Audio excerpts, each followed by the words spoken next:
Corinthiens.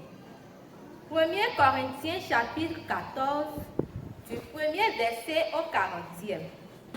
The spiritual message we have to listen to this morning is taken from the letter of Paul to Corinthians. 1 Corinthians chapter 14, from verse 1 to the end.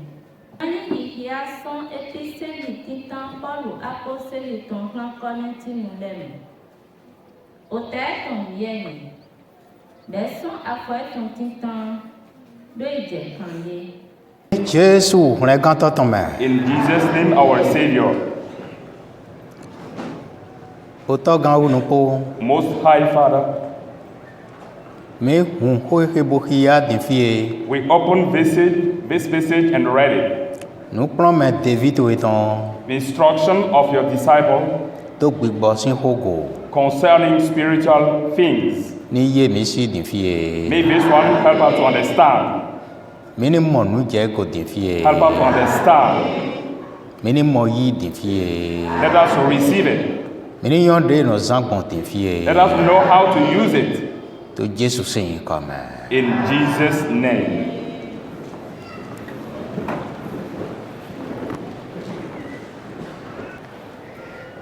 Nous ayons pataki ou bien d'autres à fond nous aider. This is what the most important to speak about this morning. Nous n'ina big botton lego. The spiritual gifts. Dieu nous con First, apôtre le doro le domo. the apostle said, Mi din wanyi hwe. make love your aim. Mi din wanyi hwe. Seek love firstly. Ete wutu. Why? Wewe dola mi domo. The Bible said that Wanyi we je nu kona ma usin sen. it is love who is at the first point for worshiping. Wanyi we nu da ho to sin sen zon Jésus Christ ton kon. Love is the most great thing concerning the worshiping of the Lord. Bo so do me do wanyi mana jai gbere. And it testifies that he who has love will never fall down. O da ho de tin ni. This is the great thing that exists. Me do wanyi ma jai gbere. The one who has love will never stumble and fall down. Apôtre Johannes e do to we mi wona eton le me. John Apostle said in his writing, Ela me to ma usen bo e ma do wanyi nu kun ton na we. E ma mo nu ngla nu kon ba. he said that he who worships God and hasn't got love is a blind man. E ma mo nu ngla nu kon. He doesn't see far. Nu kon fite. Far where? A ho do je o ton. In the kingdom of God. Do me ma ti do ma sin kan bi oflen. Because who hasn't got it can't inherit that location. Ezon apôtre to nu kun me ton me e wa e do we ko do be ho gbi boton di do to we ta e me do mo. Mi din wanyi we je nu kon. That's why the apostle said through his teaching that to seek for love first. Ete wutu. For what reason? Me do wanyi le we no mo gbi bo se o ton yi. It's only who has got love who receive the Spirit of God. Do ye to sen okru no ton yin wutu me do wanyi to sen okru no ton yin. Because they are practicing the laws of God, they are in that status. Uji we gbi bo se o ton na jete do. It's upon those people that the Holy Spirit will descend. Ne mi din wanyi ko to asisen mi ton ba igbon wanyi dari. Ko me fa dari. Zoni pipe zin dari. Nu jijro wi wa dari. Ni bo wa din gbigbo ma o ton lo. If we worship God through love, through our patience, through good things, let us seek for the Holy Spirit.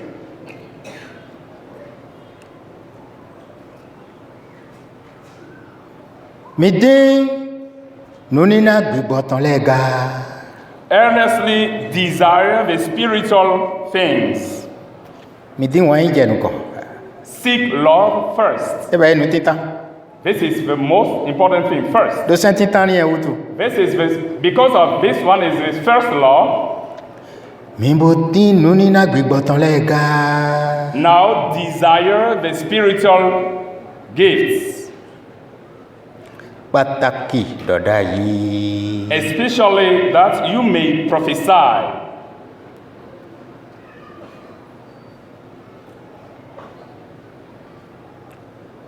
Mini bo aywe. Let's recognize that To nuni na gbigbotan le me. among the gifts of the Lord, Nuni na do potin to flen we iro do gbe nko dido. there is a gift called gift of tongue. O gbe nko dido. Gift of tongue. Apotle di do mo. The apostle said that Me to gbe nko ido to hodo. he who speaks in a tongue Ema to hodo hona gbeto le gba. speaks not to man, Amo to hodo ko jibo ya we po. but he is speaking to God. E to hodo hona jibo ya we. He speaks to God. Do mere pe ma ganyo gbere do ete ora tun eme mere ma yan gbe lo utu. For no one can understand him. Dogbon gbigbo we dari we eto onu tabla le do eto nu tabla do mo gbe nkan dido dali. Because he is speaking mysteries in the spirit. Amo But me to do da ido the one who is prophesying, uwolo the latter, eto hodo hona gbeto le. he is addressing his message to people. Eto ye pon He is teaching them, eto ho me grado na ye. he is consoling them. Amo me de to gbe nkan do to hodo gbon gbigbo dali. But he who speaks in a tongue, Uwo to edesi afo hen lodo. he defies himself. Eto afo hen lodo na de. He is edifying himself. Me ka ti do da ido to hodo. But he who prophesies Eto afo hen lodo na agun. edifies the church.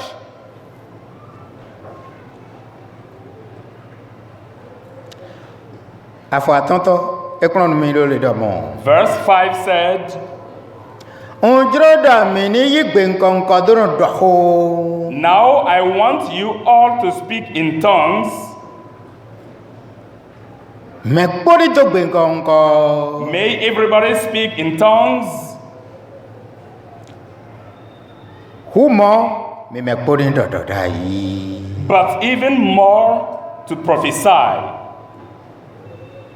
Me to do da ido eskloku me ke to gbe nkan ido to hodo. He who prophesies is greater than he who speaks in tongues. Adavoni melomo onunina nado tungbe lo me yiga. Unless someone interprets, Wepo agunando mo nukron me to nu edo ete me. so that the church may be edified. Ni mere ma to flen abi wo su ma so nkan tun mo gbe gbigbodogun eji me be mere ma sin kan mo to na nu ewu odi dolo. If there is nobody or the latter can interpret, no one can understand what has been prophesied. Eso nkan ilo le to kulo le medomo. Is progressing in the scriptures. Din fi emi uno vi emi. Now, brothers and sisters, Ni nwa mi de. if I come to you Boto ho dara mi to gbe nkan dido me. speaking in tongues, Na na visi zana mi do. how shall I benefit you? Na na visi zana mi do. How shall I benefit you? Ni endo gbe nkan wento dito gbede ma se mento ho dara mi te. Ete na do visi zana mi. If I'm speaking in tongues, this tongue that I don't understand, how can I benefit you? Ni ma do nu we mi mo nu eje nu do ntelo me ale te mi na du so de. If I don't speak and you don't understand what I'm saying in tongues, how can you benefit it?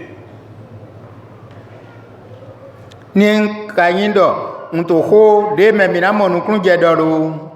But if I speak in what you can understand, Abi doda idolo. or prophesying, Abi nukpro menalo. or teaching, Mi manamo alia. can't you receive benefit? To minamo kono to nuwe to didole me. Because you will get lessons, instruction from what I'm telling. We don't mean. The Bible tells us that. The Pentecost is not below. On the day of Pentecost, They be bawe jete do de village. when the Holy Spirit descended on the disciples, Ye yi gben konko do to hodo. they were speaking in tongues. When ye kai gben konko do to hodo. While speaking in tongues, Beto dele to di dodamo. some outsiders were saying, O kwezan gbe mi te. "Oh, we are celebrating a feast." Ye o nu 20 goho. They were drunk with wine. Ahanu mu hodo ete. They are speaking as alcoholic. Fine we mere volete. It is in that same place that other people were. Mere se nu edo yete to gben konko de do ete le me. Me ne le do mo. Eke manya hanu mu sin ho gba. O gbe mi ton do yete. Na yele de yin ebrunu. Na do elenu gbedo. Mimo. Na yele de yin elenu ebrunu. Na do elenu gbedo. O gbe mi le ton do yete. Mi le se nu edo yete. Nu le do yete. Nu le do yete. Ye je lo le me tumo ji. Other people who were at that place said, "Oh, they were not filled with wine. They were speaking, prophesying, giving instruction. They are speaking our language. Hebrews speaking in our language." Glory be to Jesus Christ in the heaven. Eyan de no regbon bodo no du ale don etan le de e ko won yi etan do we gbemet o we gbetan mele eyan de no kun e gangbon. God knows how to manage in order to save the soul of the chosen one. Fide mere voleto o nwene ndo do e gote fine we mede voto dido ah mele manu ahamune o ye yin ebrunu bo ka gbe mi le tan do nu e ka pacha mi le we ni e do ye ma do na ye ma kan se gbe mi tan o ni e ka gbe lo do rin mi le se nu e do ete. At the same place where other people were slandering them, were giving mockery, other responded saying that, "No, those people are not drunkards. They are speaking, they are expressing themselves in Hebrews that they didn't understand before." Yele jegi ko para ma uji. They started glorifying God. To le nu e do ete lo ma hu ho e yele kase. Because what they were expressing is the gospel of God and they understood it. Nu ne lo we apostle lo to dido. This is what the apostle is giving account of here. Wodo ni wa mi de bo gbe nkonko do we ma se nu e do nte na navi sinzana mi do. If I come to you speaking in tongues, how can I benefit you? Taidi den to te to fidi ma ja yo gbe doji me yin gunun le de pepe ma n se gbe ni. As Ayonu to e ran yo nu e do nte. I stand here, I started speaking Yoruba. All the good people can't understand because I'm expressing myself in Yoruba. Me ko le na do ma se nu e do ete ni ete ka dido. Mo The other people will be saying, we don't understand what he's preaching. What is he saying?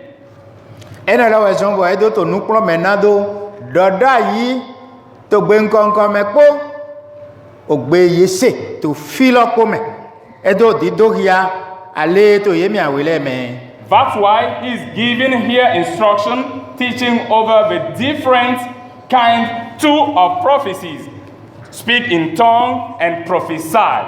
Ni jawe no zanwe to gbe nkonko dido me. If God used you in tongues, E ma ya gun shensen le we ye ran do hote wa. it's not openly in the church that you will express yourself. Afiri ma ude me so kan tumo gbe lo abiri Yesu ma u nawe tumo nu e do ati lo ton we adopo an tumo nu e ma u do ya we ton we po iran do yan nu e ma u agbonji we. unless God appoints another man or woman to interpret, to explain what you are preaching, what you are saying in tongues.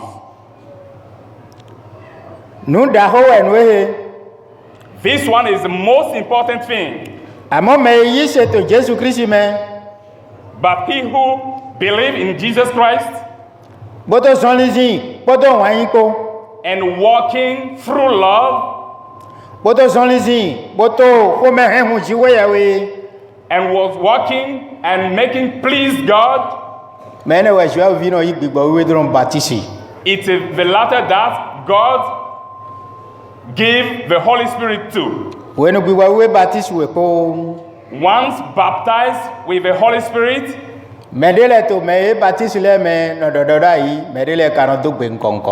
some among them who receive the Holy Spirit will prophesy and others will speak in tongues.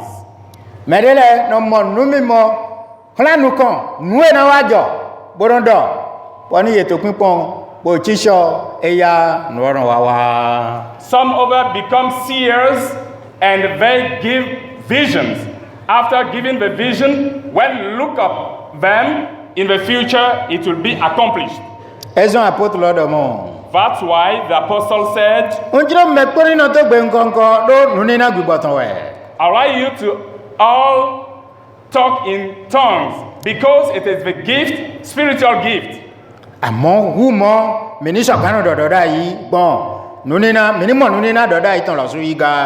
But more than that, to prophesy.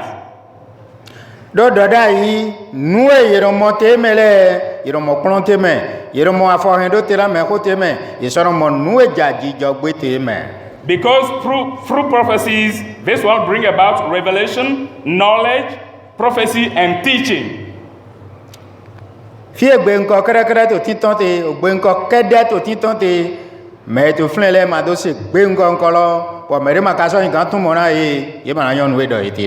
The place where only tongues is uttered, no one can understand if there is no interpret.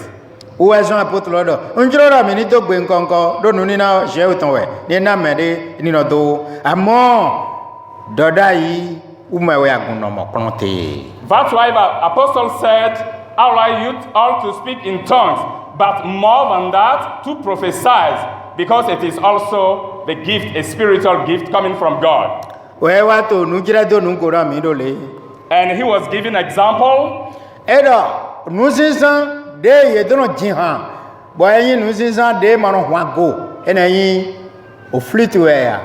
O trumpet o guitar o nu o ni nu ni mere ma se nu na yi han lodo. That's why he gave example through the life-left instruments like flute, harps, guitar. If they were playing and they didn't give any sound, who can understand in order to reply, to sing together?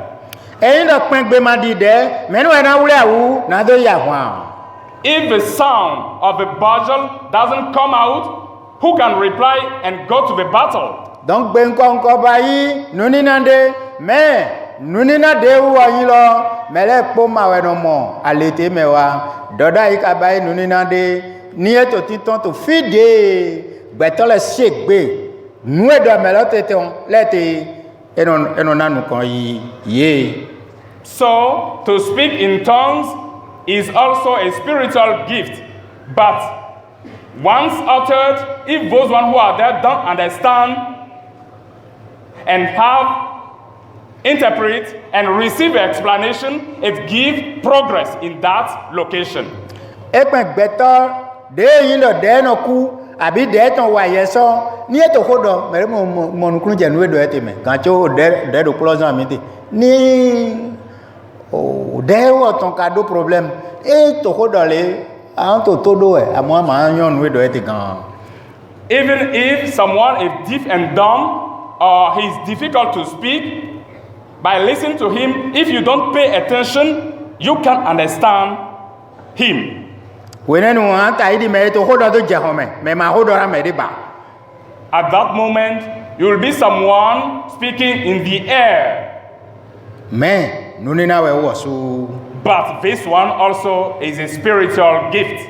Nous devons toujours jouer au donnant ou sous. It is for a purpose that God gave it. Mais qu'à ce moment de Pentecôte des Anglais, des apôtres les deux ben encore, tout des fois même les deux et les, yes nous et doit y être tout béyer dans les mains, pour pas qu'il connaisse ma ou. And we saw on the Pentecost day that apostles who received the Holy Spirit, this gift, were speaking different languages, different tongues, and those who are there listened to the tongues. They understood what has been preached. Verse 10 said that there are different languages on this earth. There are a lot of languages in the earth. They are all different.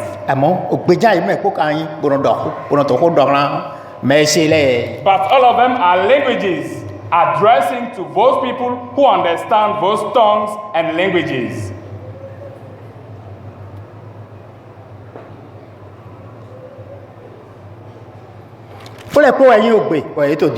All of them are languages that they speak. Verse 11 said, but if I don't understand, I don't know the meaning of a language, I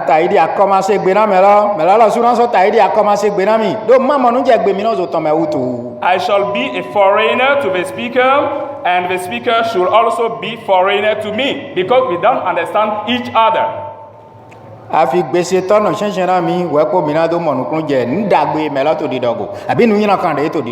Unless we have an interpreter before understanding the good thing that the latter was saying to me, or the bad thing he is telling me. Verse 12 said, so with yourself it is so.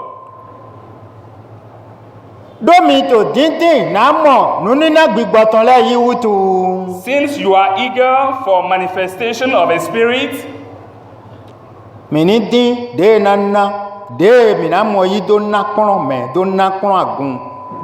strive to excel in building up the church.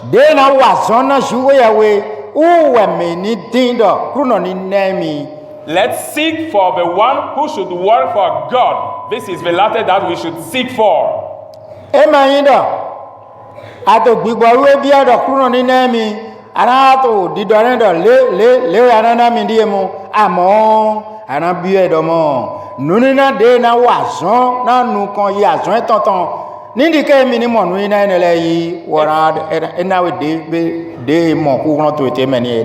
It's not for the fact that you are asking for the Holy Spirit receiving a gift that you will give order or give guide to God to give it in that sense, in the other sense. No, up to you to ask for, and God will give you the one that He would like to give you.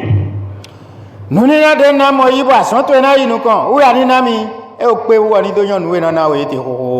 gift that I should receive in order to make progress your work, it's sufficient that God recognizes what He has to give you. And the apostle said, He will give you a lot of them. Verse 13 said, he who speaks in a tongue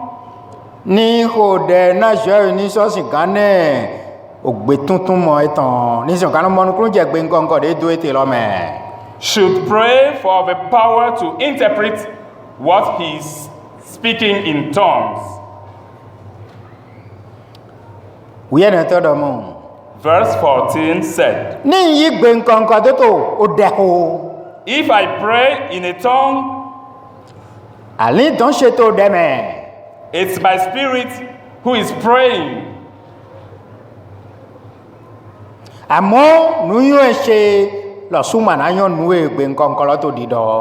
But my mind won't understand what this prayer means.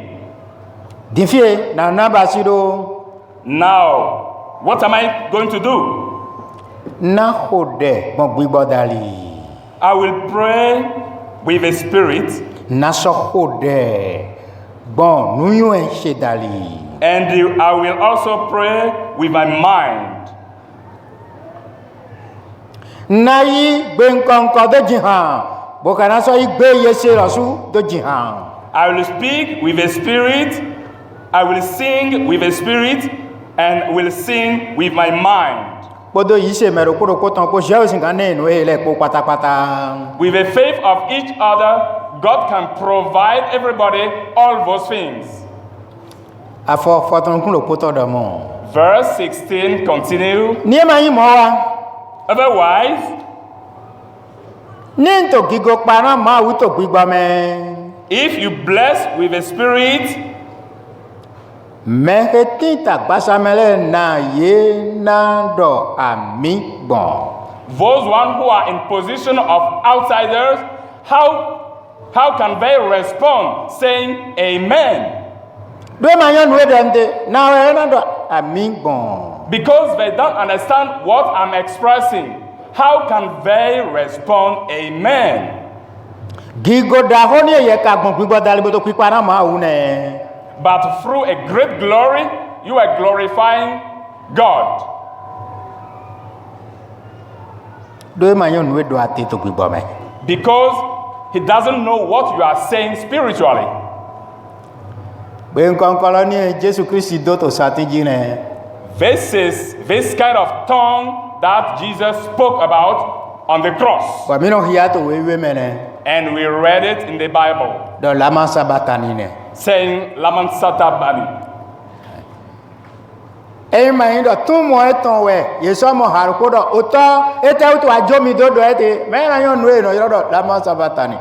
Me na yon If we didn't see the explanation, the interpretation, saying that, Father, why did you let me down? Can we understand?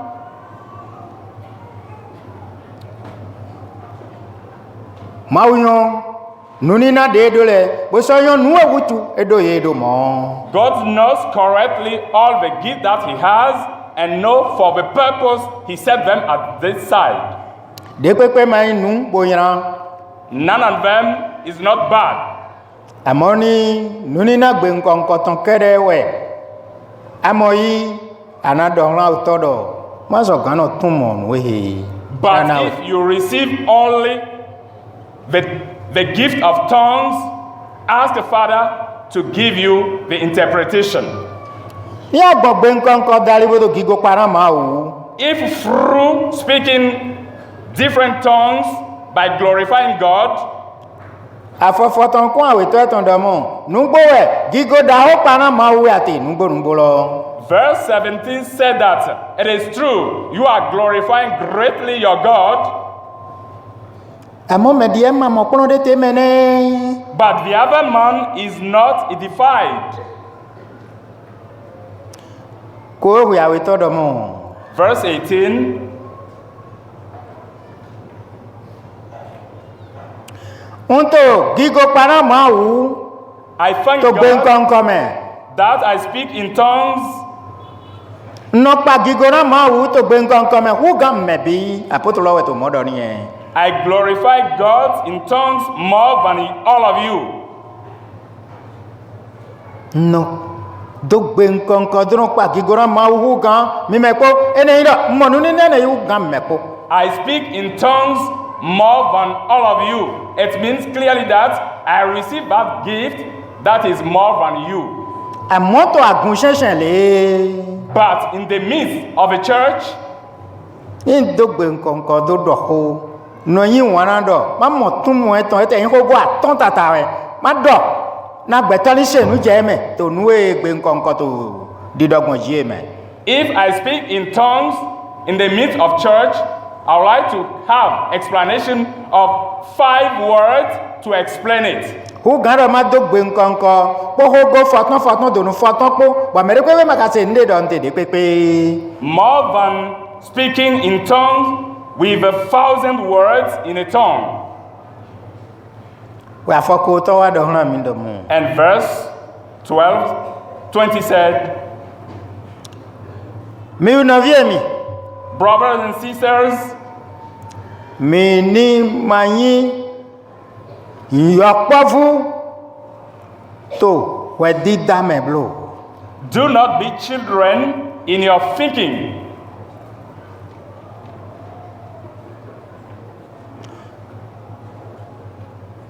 Àmọ́ mi ni yɔkpɔvu to nyina wiwa me. But be babies in evil. Nyina wiwa me wɛ mi ni lɛsu yɔkpɔvu te. Let's become babies in evils. Ní ka yin gbɔn wɛ dida nu dzidzrɔ wɛ dodo tɔn dida dali wɛ mi ni yin mɛ sɔgbe. But if it concerns the thinking, let us be mature. Ye ko kan to sɛmɛ dɔmɔ. It is written in the commandment that Gbɛtɔ yi nɔ do gbedevo lɛ ume na do xɔna kɔta ehe gbɔn. by men of strange tongues and by the lips of foreigners will I speak to these people. Jɔnɔ lɛ si nume wɛ na do xɔ gbɔn na kɔta ehe. I will speak through the foreigners to these people. Katso ye mana se. And then they will not listen to me.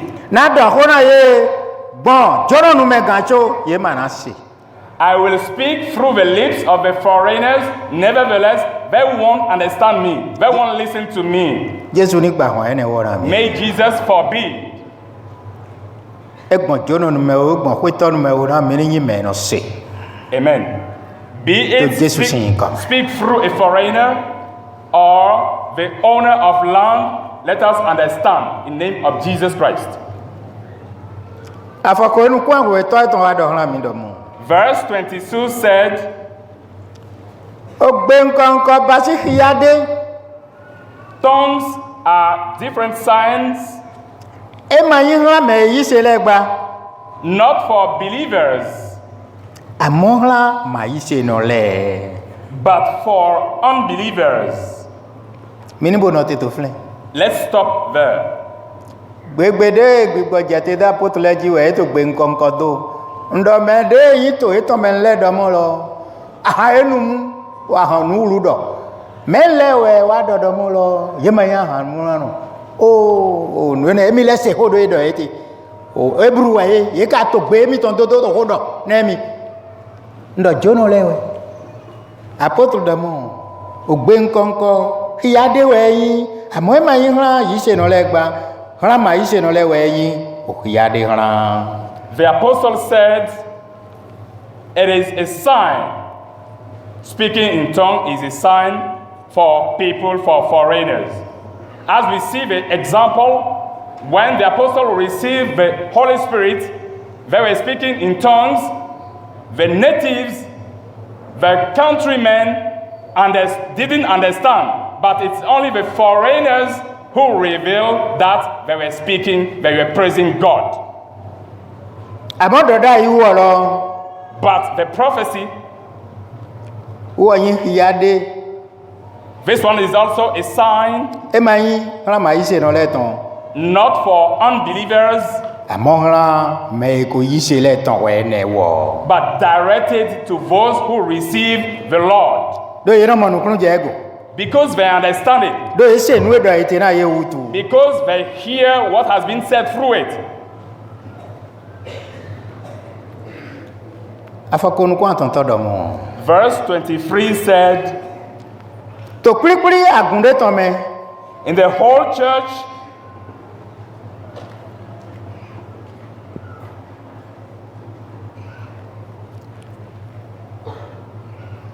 To kulikuli agunde tɔn mɛ. even a whole church, Ní mɛlɛ kpó yi gbe ŋkɔŋkɔ do to ko dɔ. Bɔ o mɛ devo lɛ wa mɛmɛ to filɛ lɔ. Bo to gbe ŋkɔŋkɔ lɔ se be ye mara dɔ mɔ alɛ mi hun to filɛ ya.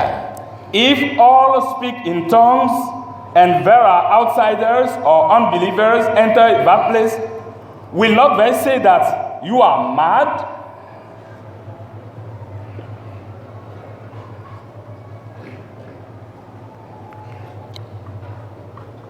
Kono ne to wa do mo. Verse 24 said, Ni mele ko ka do da idolo. if everybody is prophesying Bo gbetele wa flen bo ato todolo. and the people came there and listened,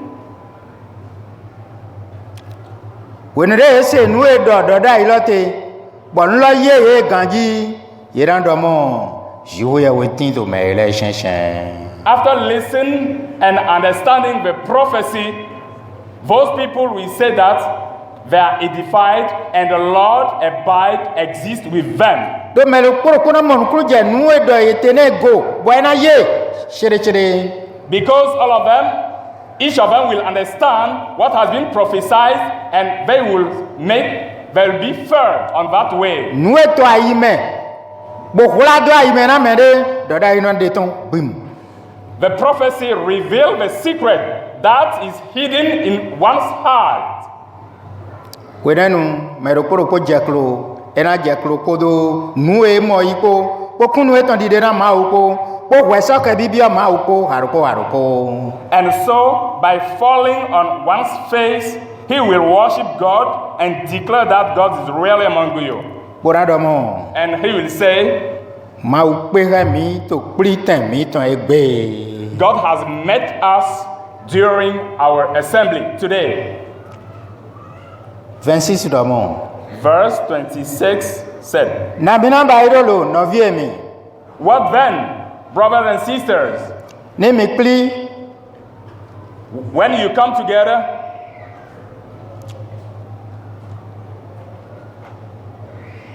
ne me de to mi me abi me aweto to mi me. each one has a hymn. Edo gbigbo me hande nijin. He has a hymn to sing it. Edo klonde ba gbigbo ne nina. If he receive a lesson from the Spirit to tell it, Edo nu do yade ni de ya. he got a revelation to express it. E ka do gbe nkonko de ni do. If he has a tongue, to speak it. E ka do tumo gbe tan ni tumo. If he is an interpreter, he received that gift to interpret it. To agun shensen In the midst of the church, nu le po ni wiwa nisin poporonpo. let all things be done for edification, Na me bi ni moten do mo nu kunu je nu go. in order to make everybody understand things. 27 do mo. Verse 27 said, Me de to flen blon do gbe nkonko. if any speak in a tongue, Me do ko ka bi me awe ni do ho. let there be only 2 or 3 speak. Amo me do ko me de do hogodo, me do ko me de do hogodo. But let one speak after another. Me ka mo ogbe nkonko se tumo yi ni de taran. Let the one who receive the interpret sign spirit to explain it. Ni gbetumo to ma to flen. If there is no one as interpreter, Yeni na be ta kun shensen. let each of them keep silent in church Bodo hoko ma uko kede po gbe nkonko po. and to speak to himself and to God.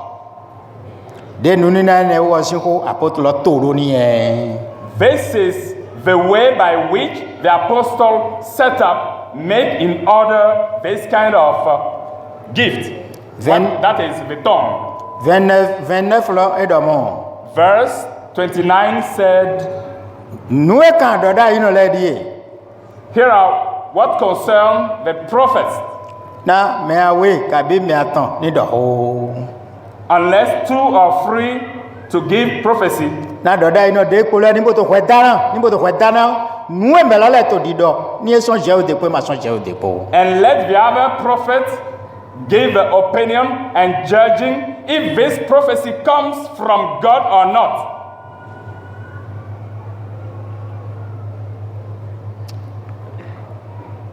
Ban to do mo. Verse 30 Men- said, Me de photo flen bo mo nu to ya son ju ya we de wa. if a revelation is made to another sitting by, Me tin tan le do ho po u e wo na wa do ho ton. let the first be silent, and after he will speak. Avogban to do mo. Verse 30. Do mi me posin kan do da isensen. For you can all prophesy together. Na mele ko ni to mo nukun je nukun meme. In order to make everybody understand things. Ati mele ko ni mo ten to mo ho me jrado yi. And all of them be encouraged. Ban kwa we to do mo. Gbigbo doda ino le ton no yi dona doda ino pe iton lewe. Verse 32 said, the spirits of the prophet are subject to the prophets. Do mau miton mayin mau bewulu no. Wepo irado yi nunina eton so to han agun eton sesen wulu wa. Because our God is not a God of confusion, but of peace. Mau jijo kono we yin. He is God of peace. Moeno no to me wiwe le bi isi agun sesen ni e. It is so established in the churches of the saints. Boewa verset 34 lo wa do mo. And verse 34 said, Yonu sile ni no na boeto agun se we to sesen. women should keep silent in the churches, E mai ni na hla yele na do do hogba. for they are not permitted to speak, Yele ni no talia ime. but they should be subordinate. Dide o sendo do. As the Lord says, Ni ye jiro na ye kuno do ndeji ni kan ho bi o to kwegbe asu ye ton le. if there is anything they desire to know, let them ask their husband at home. Do nu yira kan de we yin na yonu si ni fonshite to agun shensen boron to hodo. For it is shameful for a woman to speak in church. Be mi le de we ma ho e beson. Did the word of God originate with you, Kabi mi le cho de we wa. or are you the only ones has preached? Mamoro cambio da ho ni. Don't you see that it's a very big question? Mi le ji ma ho beson. Did the word of God start by you, Abi mi cho de wa. or does it reach you only? Ene do ya do mo. Me mo ma ho lo ijenu kona mi le. De to titulo gbon ni e. Apotolo to di dora mi ne. It means clearly that those who receive the gospel before our turn, it is in that way that they arrange things. Au verset 37 lo do mo. And verse 37 said, Ni mende lendo mi yin gbigbono doda ino. if anyone thinks that he is a prophet or spiritual, Ni yo do mo o we de uran tere o senju we ya we tan we yin we lo. he should acknowledge that what I'm writing to you is a command of the Lord. Ni mede so do fona ni bo do fona. If anyone does not recognize this, he is not recognized. Eta idi ya ndo mede do fona be kan ni e. It's as if someone neglected, don't recognize it, it's his own affairs, his own problem. No do eti to fine ni e. This is what it means here. Ene utu mi no vie mi. For that reason, brothers and sisters, Mi no bio nunina gbigbotan. desire to prophesy. Mi makaso gloalina me no dogbe nkon koleblo. And do not forbid speaking in tongues. Nu le po ni no yin bibasi liengbe to titoji ni ma yin makamakan bayi na te mero purpura nu makamakan bayi blo. But all things should be done decently and in order. Beno vishelemi. So, brothers and sisters, Aye se to Jesu Christ me. if you believe in Jesus Christ Bo aye se ton le do gbigbo me bo son lisin deji. and you keep his commandment and exercising them, Bo wa su mo we do hla. and the Lord himself see you as such, Ena yi gbigbo we ton do baptise we. he will baptize you with his Holy Spirit. Ni amo gbigbo we ton yi po. after receiving His Holy Spirit, Nunina deji apôtre na kondo mifiele anamo dokpo yiteme abi awe yiteme. the different gifts that the apostles spoke about here, you can receive one or two. Asosi kamo nunina dawo devule yi. You can even receive other very big gifts. Ole pokoto yiseto e kodo sonli esin ha juwe we atepo si. All depends on your faith and your work, your walking with the Lord. Diato sonli zindo podo beto ele la supodo eswan siga. As you are applying yourself with your neighbors, it depends also on this. Ndo I said, Devi ma uton le. disciple of God, De kodo Jesu Christ le. that follow Jesus Christ. Dele mo gbibo yi dele ba mo yiwe be. Some receive the Holy Spirit, but others miss it. Ndo me no te ko Jesu ko glagla bo yen do nu gbodo Jesu te le ye o le we wa mo gbibo wiwe yi gbon kodo. It's those who stand correctly with Jesus Christ that receive the Holy Spirit in the latest time. David Philip kado hono to Samari le we yela yise to Jesu sin home we apostle le ho de na e na gbibo wiwe ri mo te jete do eji be ye me ko de ho de na to fun le we mo yi ndo mi mo sin mo ni ase to don e me bo wo ma mo yi bo adidi na ho bo e do e ma yin sisa ni viva gbe nko ko etan ko kabi ma se nu ene le po. Didn't we see the case of a disciple who received predication from Philip? Some of them received, but Simon, the wizard, didn't receive. He thought that it's something to be bought by money. That's why they cursed him. Nu ene le pojo to dai na mi ni mo ten to mo nu kun ja li eji mi tego. All those even happened in the past in order to help us today to understand the way that we have undertaken. Ali oji mi te he wo. This way that we have undertaken, Ogbosin gan wa hansin gan wa gruza sin gan wa nde pepe sin gan wa ma wu yon me de yin ton le. Nu ko ton to me yin ton le go to meme. every kind of people, be they snake, reptile, or other gods, they can come together. But God knows all those who belong to Him among people. Ni mo we di devieton di lengua fueton am mo gba we na jete waju we. If God find you as His disciple, as the lamb, you will see that the Holy Spirit will descend upon you. Dia wa nu ko eton boya u len vojoro u si we ko na le kote. As you show up before Him and you repent quickly, all those depend on this one. Dia ma so len vojoro u si we ete. As you don't repent quickly, it depends on also on this.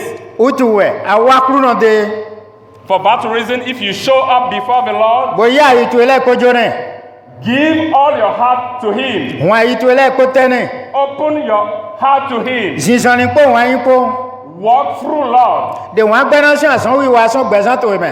Deprive yourself from hate. De lile yin kan se son gbesan to me.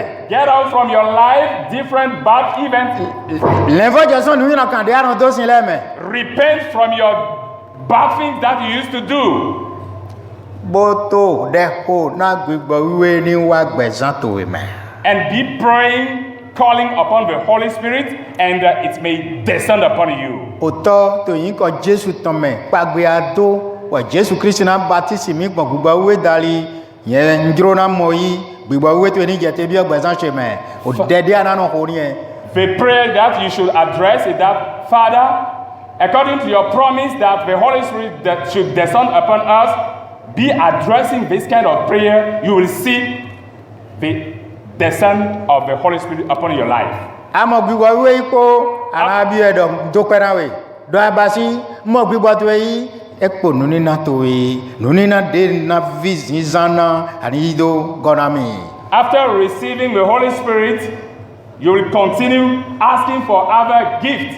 Father, give me other gift that please you. You will see that they also show up upon your life. Utu we khoti tan de apôtre lodo we mi kia we kodo je nu pro me hele igi. That's why the first word expressed by the apostle before we started reading, e ba dandan na do ko mi ton le this one is compulsory for each of us. mi ti wan jenu kan Make love your aim bodin noni na gbigbo ton le and desire the spiritual gifts, pàtàkì de yin doda yi especially the one concerned prophecy. ete na jenu kan ro What will be the first one? me mo wan jenu kan The one who has love ni donu kun gbigbo wiwe to expect ati noni na gbigbo wiwe ton le the Holy Spirit and its gift. e na so mo yi He will receive them. eyan de ayi segbon eyan so ni asin to nu kan etan Depend- eyan de ato wan sin so ni segbon eyan de ato wan gberan sin so ni segbon de mo we do o sin no na wa ko ye ko It depends how you believe in Him. You have faith. You are walking with the Lord. Your way of life, it will give you. ya hun ayi to tene If you open your heart to Him bo to sin san to ba igbon wan yin dali and serving Him through love, bo to te to nu gbo etan me and you stay fast in His truth, bo do nu kun noni na gbigbo wiwe tan an so mo yi a mo yi me mo yi le ko na yun do pon me mo noni na yi expect the descent of the Holy Spirit upon your life. You will receive it. After receiving, you can give testimony. a ma so mo yi bo to won fle me yi mo gbigbo wiwe yi le ko ran so mo do pon a ma yun nu e wa te If you don't receive and you make like you have received it, everybody will know and recognize that you don't receive it. Jesu na do ran do poro May Jesus bless each of you.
po Jésus le ganto tome. Jesus' name, our Savior, A holu madu podo. everlasting King. Mi do pena we. We give you thanks. Ye me de mission kan mo gbenu a o viton bo wa American jet we me. Slavery of the devil and come to your life. Mi do pena we okru no. Give you thanks, Lord, Na nu mi mo de ato ni na mi to hoto me le utu. for the explanation that you give us through your teaching. Yi pe di do mi to okru no. Receive our thanksgiving, Lord. Bo yi pipa mi to okru no. Receive our praising, Lord. Mi wa bi o we do agun to We eji. ask you upon your church, Do na to ni jete do eji. may your blessing come down upon them. Me ya hwan le do to e me le po. Kento hwan, aze hwan, akuna hwan. Nu gbon ye me awa ndo me si hwan le po ni gba son gbe san e ton le po godo. Amen. Ason yin la kan le bui. To yi Jésus Christ ton me. Po le po ni ton son gbe san e ton le me. Amen. Jésus Christ dren do na lo to e do e me po ji. Amen. Jomi on lo to e do e me po ji. Amen. Ason en gbo lo to e do e me po ji. Amen. Ye po le po yi ton ni no mo we okru no. Amen. Ye ni nyu do mi do okru no. Amen. We no ye na to yi ni ye ni yi to ji jo ho to e me. Amen. Pona ye de he no do ho to e na me de vo. Gbogbo to ni no e me na do wa son lo. Que Jésus le canto mi ton sin comme. Amen. Alléluia. Hallelujah. Alléluia, alléluia. Hallelujah. Mi pa gi gona kru no Jésus. Glory be to Jesus. Oh, attends,